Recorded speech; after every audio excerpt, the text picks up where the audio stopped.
Hi friends, welcome to Jaya's garden. நம்மலாம் நேற்று எவ்வளவு அறுவடை பண்ணணும்னு உங்களுக்கே தெரியும். கத்திரிக்காயெல்லாம் கிலோ கணக்கில் அறுவடை பண்ணணும்.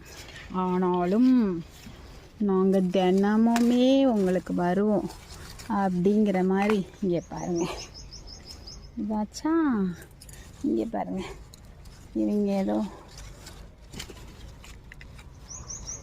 சூத்து விழுந்திருக்கு, நிறைய புழுக்கள் விழுந்திருக்குங்க. புழுக்கள் வந்த காயுமே நல்ல காய் தான். ஸோ அந்த புழுவை மட்டும் புழுவை வெட்ட மாட்டேன். புழு இருக்கிற இடத்த மட்டும் கட் பண்ணி தூர போட்டுட்டு சமைச்சிருவேன். புழுவை எந்த விதத்திலும் நான் டிஸ்டர்ப் பண்ணுறதோ கொல்றதோ அதை எதுவுமே பண்ண மாட்டேங்க. அப்படியே தான் தூக்கி போடுவேன். எந்த உயிர்களையும் கொல்றது கிடையாது, மனசே தாங்காது எனக்கு. அதனால் நான் அப்படியே தான் எடுத்து போடுவேங்க.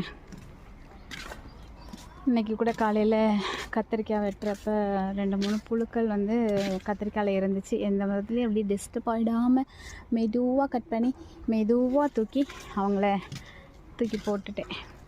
ஏதோ ஒரு இடத்துல நம்ம கண்ணு காணாமல் அவங்க வாழ்ந்துட்டு போகிறாங்க. இல்லை, நம்ம கண்ணுக்கு எதிர சாகாமலாது இருக்கணும். இவ்வளோ தான் நம்ம பாலிசி.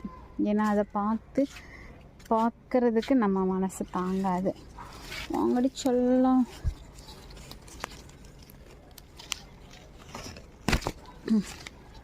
கத்தரிக்காய் இந்த 2-3 கிடக்குது. வாங்க, அவங்கள கொண்டு போய் அங்கே வச்சிட்டு அதுக்கப்புறம்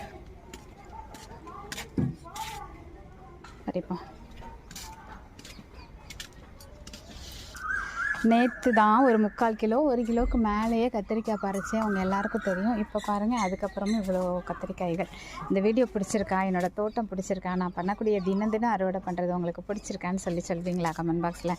பிடிச்சிருந்தால் லைக் பண்ணுங்கள், ஷேர் பண்ணுங்கள், கமெண்ட் பண்ணுங்கள், மறக்காமல் சப்ஸ்கிரைப் பண்ணி